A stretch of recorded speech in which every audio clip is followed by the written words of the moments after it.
a speech written. It's actually from my sister and I, so bear with me. Obviously, my mom wanted this to be a celebration of life, right? She fought cancer for 10 years and incredibly strong person.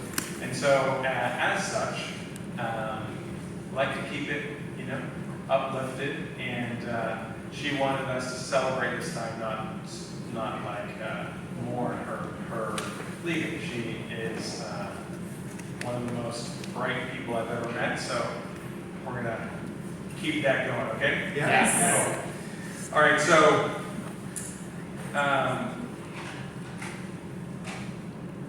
good. So from the very beginning, our mother, Faun'S, embodied strength and positivity. Despite battling stage 4 cancer for 10 years, she faced every challenge with unwavering courage and a smile that never faded. We are truly grateful for the unwavering support and warmth our mother gave us. Fawn was born on December 22nd, 1962, in California to Delora and Don Hutton. Her father was working at Vandenberg Air Force Base during the early years of Fawn's life. Growing up as the youngest of 6 children, Fawn's formative years were spent in Santa Maria until the family moved to Cedar Rapids, Iowa, to support her father's career in nuclear power plant construction. For the next 20 years, Fawn's father worked on various nuclear power plants all across different states and countries, beginning with their moving to Cedar Rapids. The first year in Cedar Rapids was the last time all 6 of the Hutton children lived at home together. After Cedar Rapids, Fawn and her sister Dawn, the 2 youngest, moved every 1 to 3 years. Following Cedar Rapids, they relocated to Richland, Washington, where Fawn attended middle school. One day after returning from school, their parents announced that they would be moving to Taipei, Taiwan, in the middle of the school year. And though Fawn and Dawn were a bit shocked at the prospect of leaving their friends and family behind, they were okay with it. Despite their initial reluctance, Taiwan proved to be an extraordinary experience. Fawn and Dawn were enrolled in a unique class called Journeys into Asian Culture, which they attended, and actually is the only class they shared.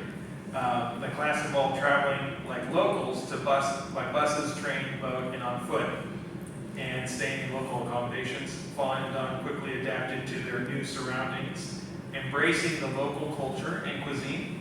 To earn an A in that class, you had to basically eat everything that the top list, which is pretty much everything. And though Fawn seemed to be able to do that a little bit better than Dawn, I think. So the parents went with them on one trip, which was amazing. They lived in Taipei, Taiwan for a year before moving to Mexico. In Mexico, their parents lived in Veracruz, while Fawn and Dawn stayed with separate Mexican families. Basically, there was no school in Veracruz, and the parents lived on like an abandoned beach, like by themselves, so it wasn't the proper schooling environment. Anyway, at the time, Fawn was 15 and Dawn was 16, and Mexico turned out to be an incredible experience for her. She and Dawn became fluent in Spanish quickly, especially after Mandarin. Spanish was basically a cinch. They visited their parents once or twice a month and spent their summers with them. However, Fawn didn't always manage to make the flights. With no cell phones back then, it was always uncertain if Fawn would be at the airport, and always pleasantly surprised them when she was. Many times her parents would ask Dawn at the Veracruz airport, "Oh, is it just you?" Anyway, Fawn enjoyed a successful modeling career in Mexico City, with her image featured prominently on Coca-Cola billboards throughout the city. It was surreal to see her larger-than-life advertisements. She once told me a story of walking out of the school and all the other kids going like, "Hey, that's you." And she's like, "Oh, no, that's not me." Despite her success, she was very modest. And that's the mother I've seen throughout my life. Nice to see you. She also appeared in commercials and was offered a role in a telenovela with Dawn, portraying English sisters. However, Dawn wasn't really interested in doing school on set, and Fawn had no interest in being in a soap opera. So, during Fawn's final year of high school, their parents moved to Korea, where Fawn and Dawn spent 2 summers with them. And in their early 20s, Fawn and Dawn lived at home with their parents alongside their aunts Deb and Lauren. And all 4 girls attended college in Phoenix at the same time. That was like the one time period, right? Our aunt Dawn actually remembers Fawn as one of the friendliest people she's ever known. Fawn never met a stranger. Grocery shopping could take her hours. I think everyone here knows that about Fawn. And clothes shopping could stretch out to an entire day. She would frequently ask the opinions of people around her, or everyone around her, and how the outfit looked, etc. Fawn also had a habit of misplacing her passport or her purse more times than Dawn could count. And punctuality wasn't necessarily her strong suit, yet her greatest trait was her joie de vivre, which means joy of living or zest of life. She was always in a good mood, and growing up with such an easygoing person was amazing. Despite coming from a large family of 6 children, Fawn's agreeable and happy nature made her a true gem in their lives. As an adult, Fawn then moved to California while Dawn went to college in Atlanta. And in California, Fawn continued her education in Scientology and met my dad, Bill Shea, in Los Angeles. In 1985, at the age of 23 years old, Fawn and my father heard about an unjust legal attack against Scientology in Portland, Oregon. They promptly joined thousands of other Scientologists to peacefully protest their right to religious freedom, leading to the reversal of that court case. This event was another testament to my mother's strength, her unwavering commitment to stand up for what she believed in. In January 21st, 1986, Fawn gave birth to me. And just 2 years later, welcomed my sister Nicole on February 10th, 1988. As we grew up, our mother was a constant source of inspiration and support. She encouraged us to follow our passions, enrolled us in various art classes to nurture our creativity. Her dedication to our personal development was beyond just academics. She imparted the values of kindness and empathy, teaching us to care deeply about the world and the people in it. This foundation influenced our lives profoundly, leading to both my sister and I dedicating 20 years of our lives, each working full-time for the church, reflecting her values in our own careers. Later in life, Fawn relocated to Clearwater, Florida, where she established a new chapter surrounded by a vibrant community of family and friends. There she built a fulfilling life enriched by the connections she made and the relationships she soon loved. Fawn impacted many people beyond her family. In recent conversations with a lot of her friends, people told me all about her generosity and things that I've come to know my whole life, just kind of reaffirmed with every single person since she passed, just in story after story. So I had some stories that people gave me that I wanted to kind of share with you guys, okay?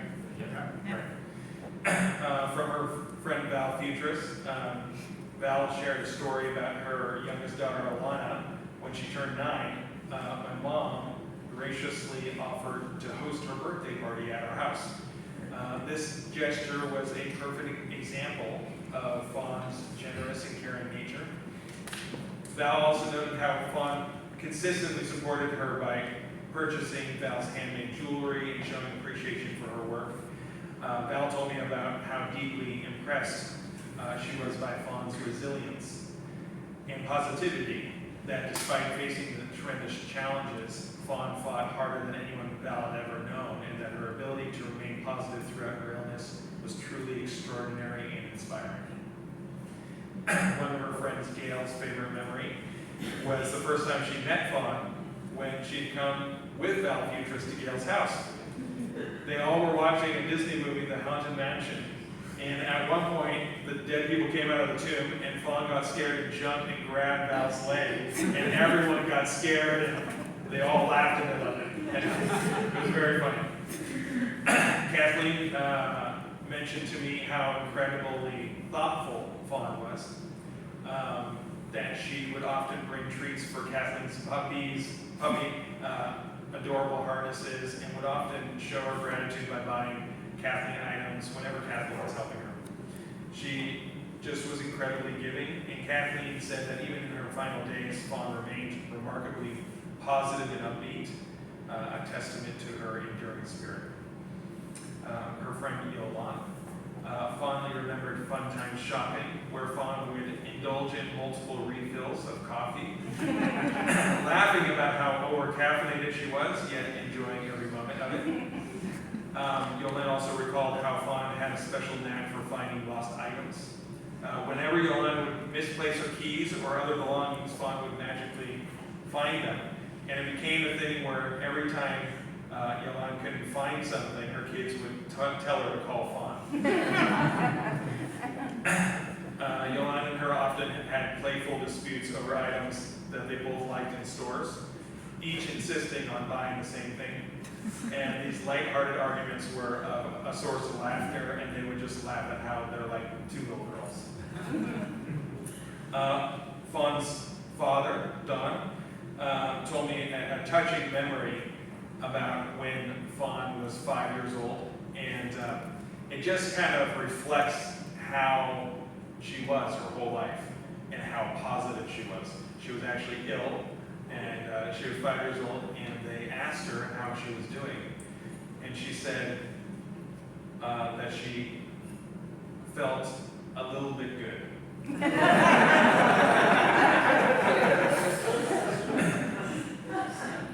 My favorite story of my mom is actually my wife and I, probably a bunch of her friends actually know the story because she told everyone, but my wife and I bought her a robe for Christmas one year, and my wife is European, and they have kind of like a cute way of saying something in a certain way. But anyway, the robe came, and it said on the back, I had wanted it to say Mom, and it said Mom Fawn. So my mom laughed so hard at this anytime we talked about it. And she even laughed about the fact, she's like, yeah, well, just in case, I forgot my name. I know that I'm your mom, and I also know that I'm Fawn. It's a good reminder. Anyway, it was hilarious, and she signed every letter, card, and email ever since then as Love Mom Fawn. There was one last person's communication that I wanted to bring up before I bring up a couple of her friends who are going to speak, which was from her friend Monica. Monica lived in Faun's apartment complex, and they've been friends literally since a few hours after Monica arrived to that apartment a couple years ago. And this is what she said. She said, Faun and I met when I moved to Florida in April 2022. Within half an hour, that's good. Oh, great, thank you. Within half an hour of arriving with the suitcases at my condo, I heard a knock on the front door. It was my downstairs neighbor, Faun. The chit-chatting person that she is. Within minutes, we were sitting on my balcony drinking coffee, and her giving me her Wi-Fi password so I could have the internet. And just like that, from hardly knowing anyone in Florida, I acquired a new friend, a pool buddy, a Netflix companion. Every morning she would make me coffee, which sometimes she would simply leave at my door, so as to not disturb my working. Occasionally she would even bring me a chocolate cake. In the evenings we would hang out and watch Netflix with quote-unquote Inventing Anna and Emily in Paris, being some of our favorite shows. I didn't have a car yet, and Faun was always ready to drive me anywhere I needed to go. It seems like the last 2 years have flew by, and then I recall all the time she was there for me when I was buying my first Florida home, when I was getting a car, when I was picking out new outfits for hot Florida summers, when I needed to celebrate and when I needed a shoulder to cry on every time, without a fault. What a friend. Kind, genuine, selfless, always upbeat, determined, and smiling. Thank you for your friendship, Fawn, and all the best in your new journey. So that was very lovely. Thank you. She said, "Dear friends, I just wanted to send you a farewell letter thanking you all for everything you have done for me. You all have been great friends and a big help and a part of my journey in this life. I appreciate every one of you and everything you have done for me, from taking me to my oncology appointments, to sending me funny memes and uptone pictures, to just being my friend and doing fun things with me. I appreciate every single one of you, and I want you to know how much I have appreciated everything you have done for me and been to me. Thank you all so much, and I hope to see you all up the bridge and in the future, flourishing and prospering. I look forward to having more Theta adventures with all of you in the future. Much love, Fawn Shane."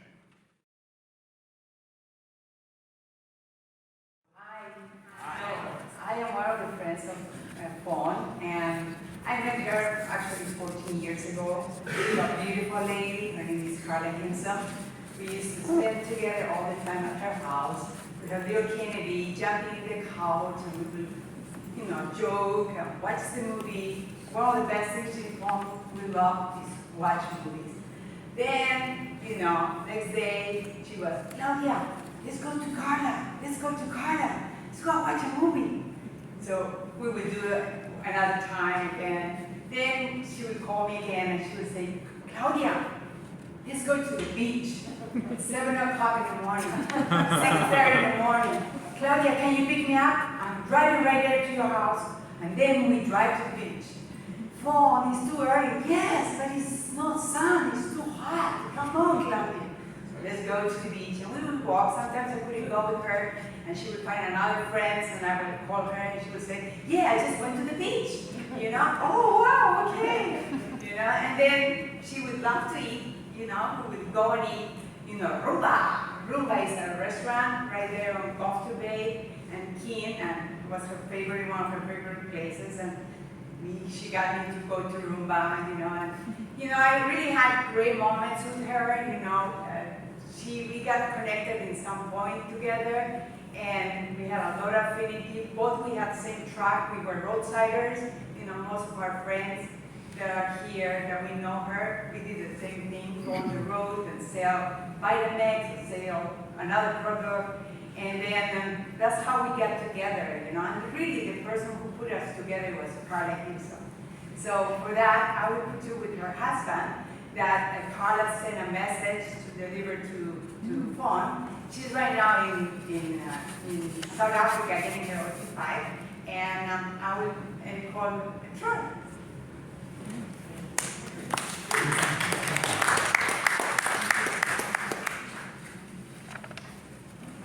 Hello. Hi. I was just told that I would be reading this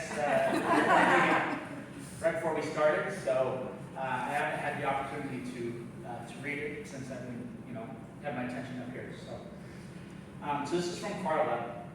I wouldn't have had a friendship with her if it wasn't for her outgoing and friendly personality.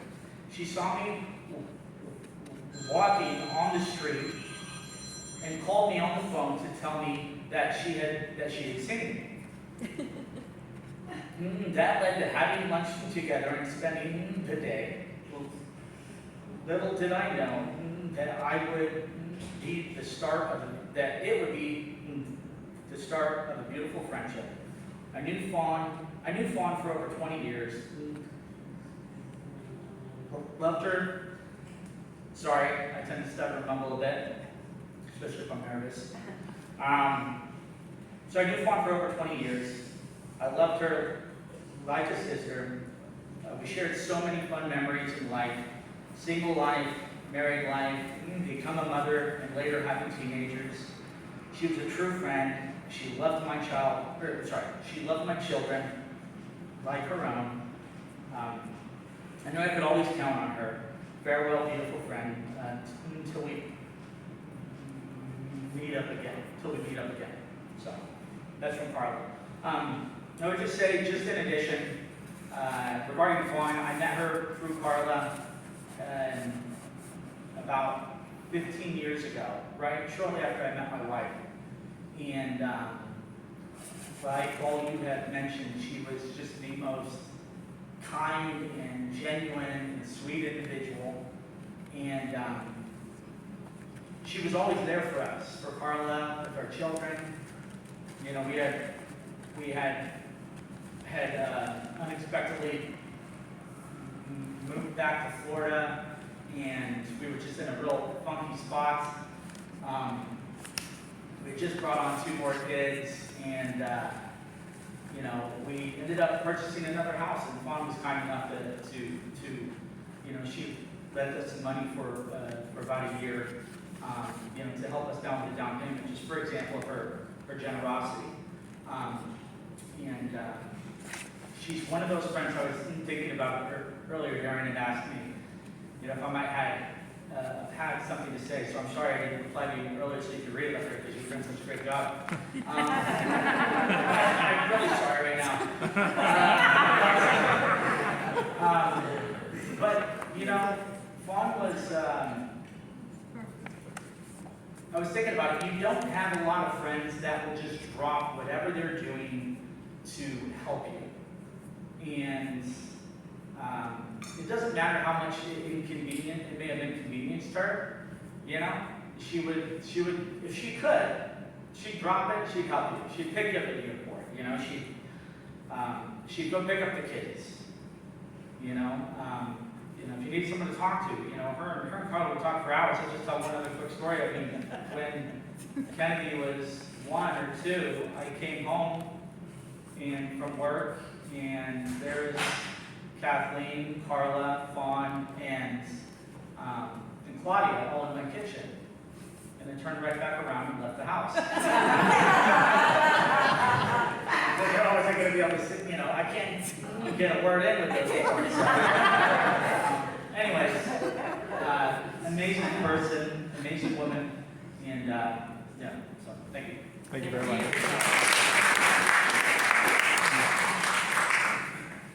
Thanks, Troy. Great, and then next I'd like to welcome Kenya Smith, who would like to say a few words in memory of Fawn.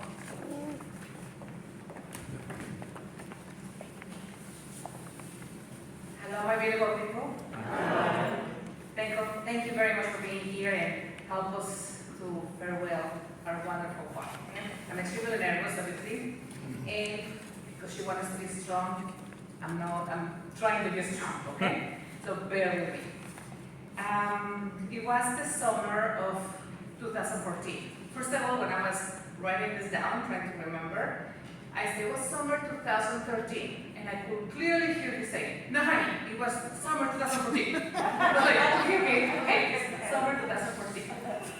I was sitting in a coffee shop and I saw Carla walking in with this beautiful woman. Big smile and a wonderful aura. Wonderful. It was fun. Needless to say, Carla introduced us, and Carla was moving out to Oregon. And I was moving back from Texas, so we became really close at the time. I kind of replaced Carla because Carla was gone. And day number 1, she had my back. She helped me out. I knew I was going to be saving her space. And just like everybody else saying, I didn't have a car, so she also took me around. We just spent all the time together because Carla was gone. And I got to enjoy a little bit of the group of Kathleen and Claudia in the kitchen and all that fun stuff, and the girls, you know, running around. So it was very beautiful. So, just 1 second. I'm extremely nervous because I'm trying to keep it together, okay? So bear with me, please. So from that day, I knew she was going to be a very close friend, one of those people that we call 24/7, correct, Troy? She will always drop everything to us to help us. So I want to say something to Fawn. I am so proud of you because you're one of the most strongest person I know. You are so brave and you want us to be strong.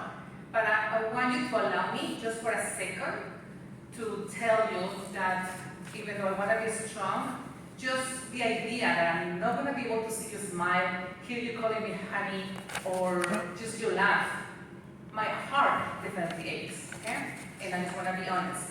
We wanna be happy for her, but my heart definitely aches, and I'm trying to be strong, okay? So, and guess what, Juan? I'm gonna tell you something. Last night, Susana is a friend of hers that she also helped. Susana was also fighting a battle back in the day, and Faun would always tell me about her, and she'd say, I have to go see Susana because she needs assist. I have to go see Susana because I have blah, blah, blah. I have to go see Susana. So Susana called me yesterday, and she really wants me to read something for you guys, okay? So, Susana, and I'm gonna read it, please, so I can do this. She says, my dearest friend, my dearest Faun, I can hear your voice, its tone, your laugh. You leave me big and beautiful lessons of life and of friendship. Through you, I learned what real honest care and kindness were. I remember clearly when I noticed the qualities of your friendship, the kindness in your heart. It changed me forever. A true deep lesson in life. Your heart so giving, so crystalline, you always extended your hand for me to help me, and I knew that I could always count on you.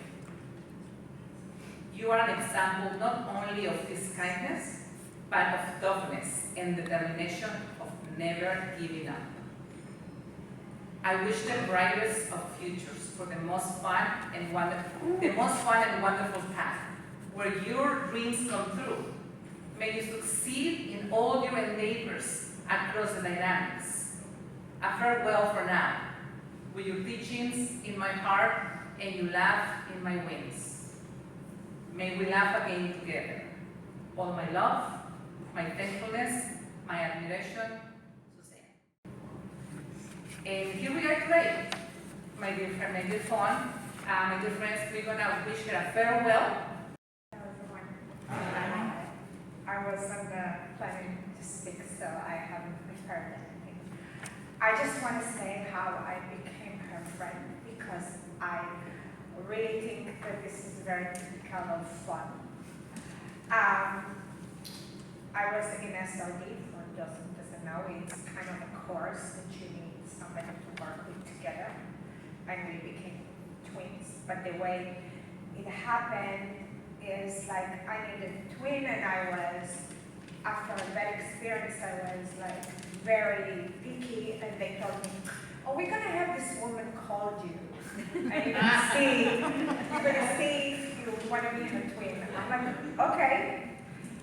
And okay, she called me, and we were talking, and after 1 minute she was like, "Hi, we're gonna have fun!" Like within minutes, it was like laughing on the phone, and I'm like, okay, she's my twin. And then we went through this whole thing together, and of course, in this particular thing, you kind of open the door to your personal life and like to how you feel and to just your insight that you don't really share with just anybody. And this is written and very good. And you felt like she's there for you. She was like a really, really true friend and somebody I could have trusted with everything that belonged to me. And yeah, so just to end on a more happy note, she then left to Mexico for like a few months. Okay, I continue with my life. One day there's a knock on the door, and I open the door, she's like, hi, this is from Mexico. And she just came to my house like that, and since then she came every day. And, you know, she became my best friend. So It's like, she wasn't just a professional friend that I met over here, she was just there. And so starting as a friend, it's like I always knew I had fun, and she always knew she had me. And I still always know I have her. Yeah, she loved my daughter, and my daughter wanted to say something as well. I just want to say that Fawn was a great friend. He would always go to her house to watch movies and eat snacks. Every time I was feeling down, I would ask if he could go over to Fawn's and when and we would always watch movies, and my mom always had to be the one to pick the movie, and Fawn, you don't pick a movie because she spent an hour in that movie, and it was really funny.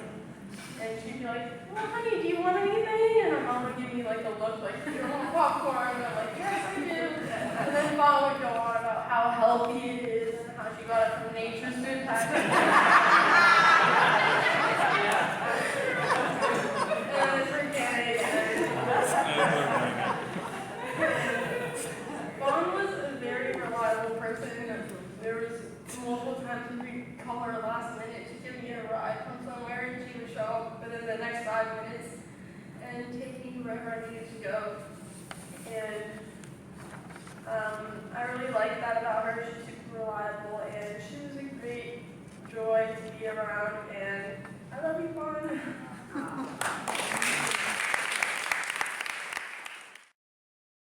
Introduce Jackie, who is the chaplain here, and she's going to lead us through the ceremony.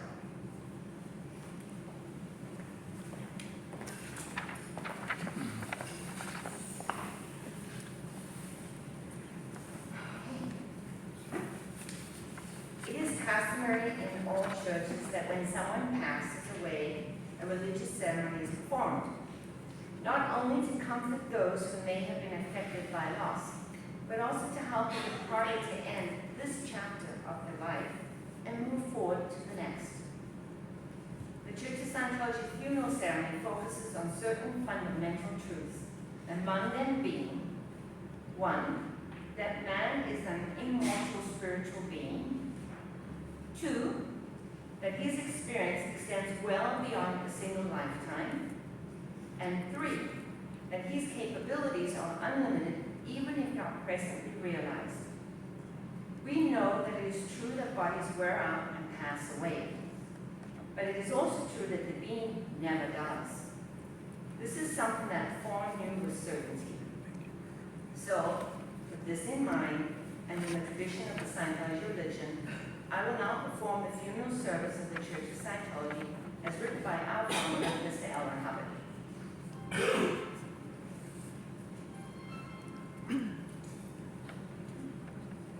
Okay, start. Our loss is gain in other times. Our hopes on future bent must then depend on incidents like these. For bodies wear, and in the fine gristmill of time, are spent in service such as yours. And go our time by smallest time into the yesterday, wherein began the conquest of eternity. What did we know when yesterday we wept?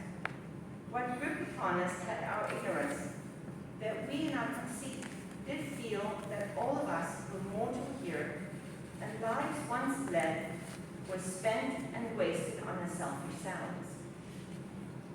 How narrow is such scope to feel that we should be eternally the goal of all the toil and wretchedness, from birth to death, and like a play, the curtain dropped and left an empty stage. How dull of us to feel that we were all the target of this strife, and that we lived but once, and living then did reconcile the whole in one brief life. Oh no, a wider drama here was planned and staged, and we with narrowness of mind did overlook the plan. We said that all is mortal flesh. the spirit just a thing to send for pence to some strange heaven, there to waste its skill, a heavy enough price to some deep other place, to pain and waste again the life.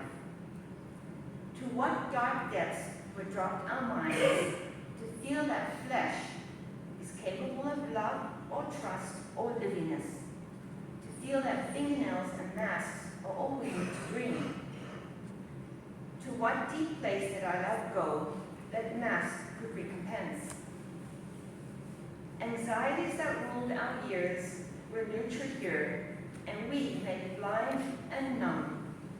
But other greed spanned down our lives to one, what waste? To feel that our love, our work, our gifts, our knowledge, and our sighs were meant to be consumed all in one breath and flash, and by one name. Today, come wiser now, the chains gone weak and tyranny of cult gone tired with the years. We look, we find we live, not once, but on, from body's birth to body's grave, and then to birth again, and yet to grave again. So to dispose possession of come undone with livingness. From century to century, from age to age, and on we go in march along, the path that leads forever up the countless tick of time. We crawl, we walk, we fly, we win, from here and evermore, the heritage of all our lives, and spend it once again.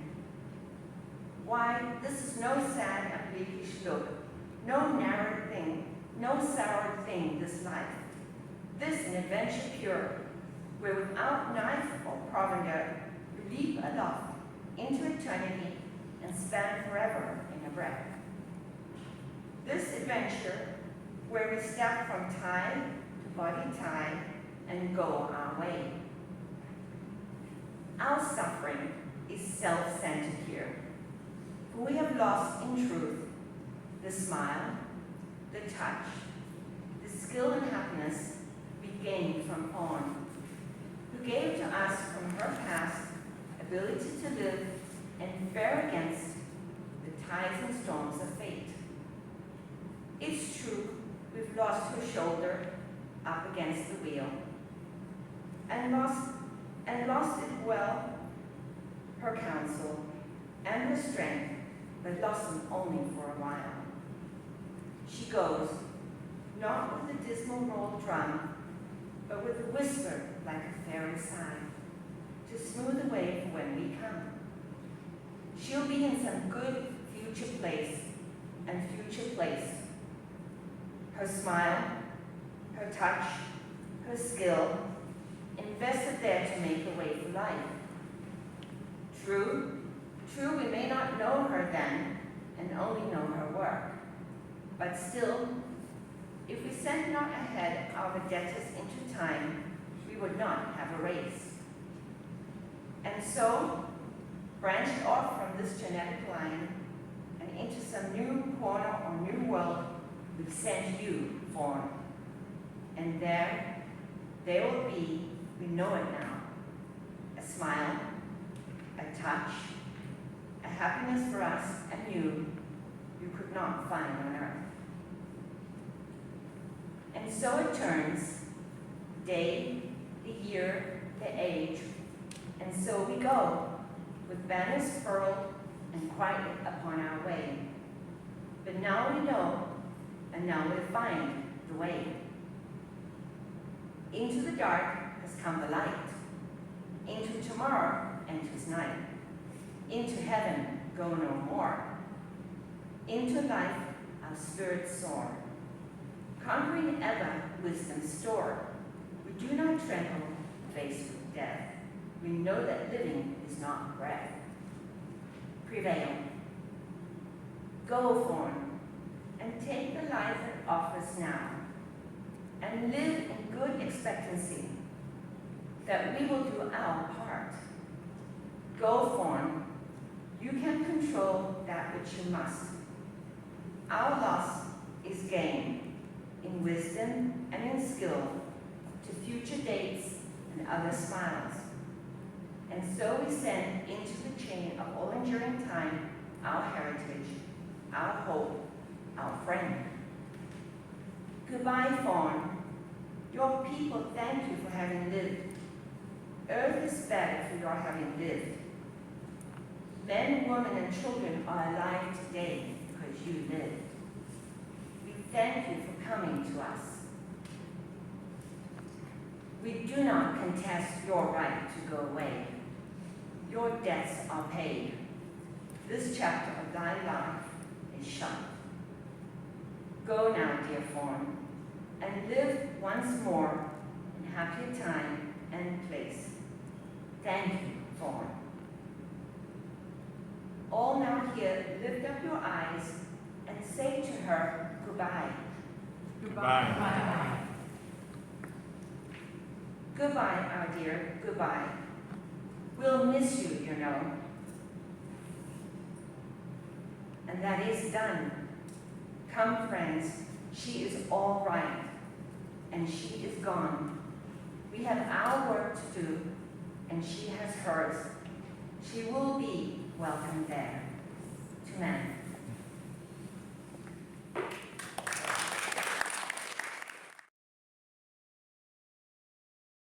And in closing, I just want to express our heartfelt thanks to every one of you for being here today.